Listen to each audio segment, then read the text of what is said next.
గతంలో TRS party చేపట్టినా మేమెన్నడూ కూడా బేసిజం కోకుండా ఇంకా మరింత ఆన్లైన్ లోపల ఒక క్లారిటీగా పేమెంట్ చేసే సందర్భం లోపల ఎక్కడ కూడా ఇబ్బంది జరగద్దని చెప్పి కోరుతా ఉన్నాం.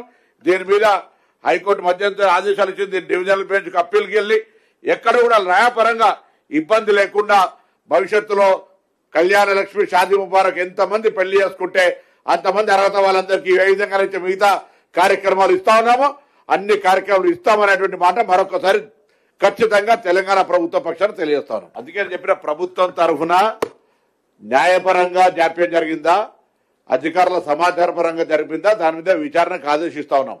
ఇందుకు సంబంధించిన బాధ్యుల మీద చర్య తీసుకుంటాం. తెలుసు దానికి సంబంధించి.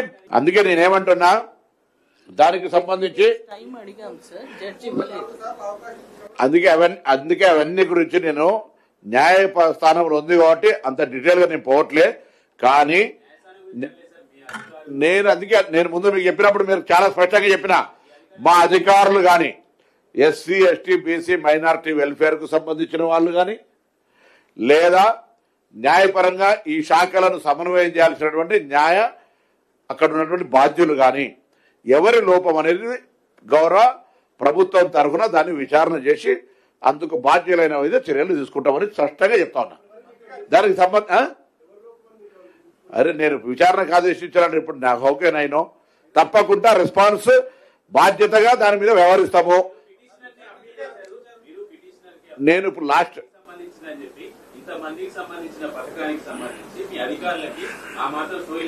నేను అదే చెప్తా ఉన్నా కదా, నేను అనే మాట మీరు అర్థం చేసుకుంటలేరు. నేను 100% దాని మీద very serious. Government is very serious. ప్రభుత్వం చాలా సీరియస్ గా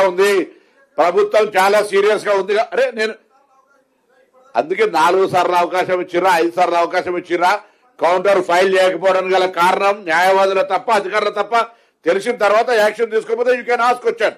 ప్లీజ్ ట్రై టు అండర్స్టాండ్. చట్టపరమైనటువంటి అంశాలకు సంబంధించి చేయాల్సినప్పుడు ఆ రోజు జీవో తెచ్చినప్పుడు వాళ్ళు చేయాల్సి ఉంటే కావచ్చు. కానీ మా ప్రభుత్వం ఇది ఒక మంచి కార్యక్రమం నిన్నటి కూడా మేము అడ్డం పడలే. ఇవాళ దానికి సంబంధించిన ఒక సమస్య ఏర్పడినప్పుడు అన్ని రకాల చట్టపరమైన చర్యలు తీసుకొని భవిష్యత్తులో ఇబ్బంది లేకుండా ఈ పథకాన్ని కొనసాగిస్తామని చెప్తున్నాం ప్రభుత్వ పక్షాన.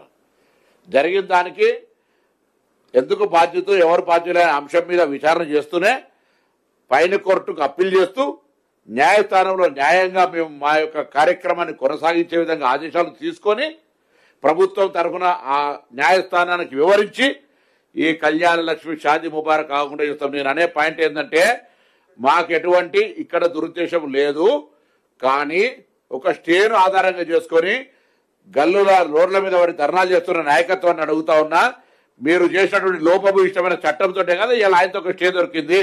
నేను కౌంటర్ ఫైల్ చేసినా, నా అధికారి కరెక్ట్ సమాచారం ఇచ్చిందా లేదా అనే అంశం మీద తప్పకుండా అది మా దృష్టికి వచ్చింది. దాని మీద వీఆర్ వెరీ సీరియస్. అవును, బడ్జెట్లో కేటాయిస్తామని ఒక మాట చెప్పి దాన్ని చేస్తే అయిపోతుండే. దానికి సంబంధించి ఎక్కడ ఇబ్బంది లేదు.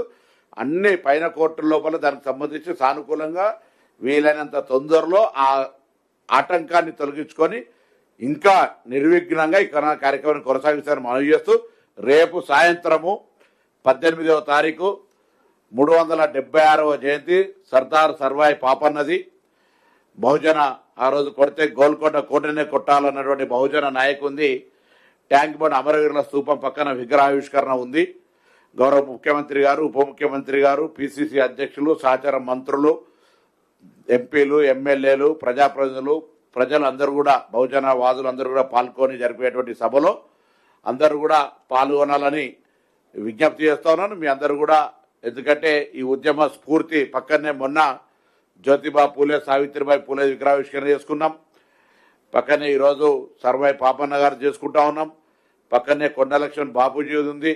తర్వాత భవిష్యత్తులో ఇంకా ఏదైతే బలుగు బలహీన వర్గాలకు సంబంధించి లేదా తెలంగాణ అమరవీరులకు సంబంధించిన ఆటలు 1969 కావచ్చు, తెలంగాణ సంబంధించిన అనేక రకాల ఇవన్నీ కూడా మిగతాయి కూడా తొందరలో పండుగ సాయన్నది కావచ్చు, కొమరం భీం కావచ్చు, చాక లైలమ్మ కావచ్చు, లేకపోతే ఈ విధంగా అనేక సంబంధించినటువంటి విజ్ఞాపనలు వాటన్నిటికి సంబంధించి కూడా ప్రభుత్వం తరఫున త్వరలోనే అటువంటి కార్యక్రమం కొనసాగుతుందని మాట చేస్తూ రేపటి సాయంత్రం విగ్రహావిష్కరణకు అందరూ కూడా రావాల్సిందే విజ్ఞప్తి చేస్తూ అందరికీ నమస్కారం.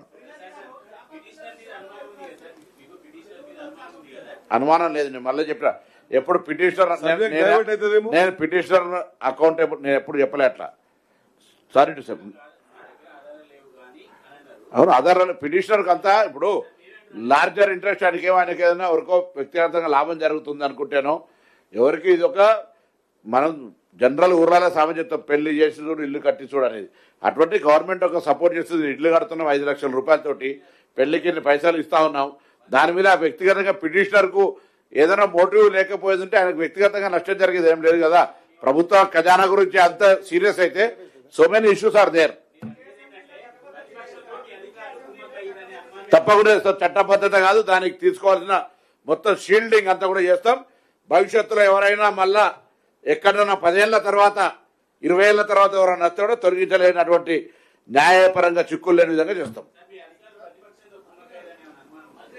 నువ్వు అట్లా నేను చెప్పినా విచారణ చేపిస్తా అని చెప్పిన, అంతకంటే చాలా సీరియస్గా అటు ఎవరైతే న్యాయపరంగా రిప్రజెంట్ చేయాలో అధికారులుగా దానికి బాధ్యత ఉన్నటువంటి చెప్తే ఎస్సీ ఎస్టీ బీసీ మైనార్టీ వెల్ఫేర్కి సంబంధించి అందరికి సంబంధించినటువంటి దీని మీద చీఫ్ సెక్రటరీ గారు నిన్ననే ఆదేశించినాం. గౌరవ ముఖ్యమంత్రి గారి నోటీసులో ఉంది.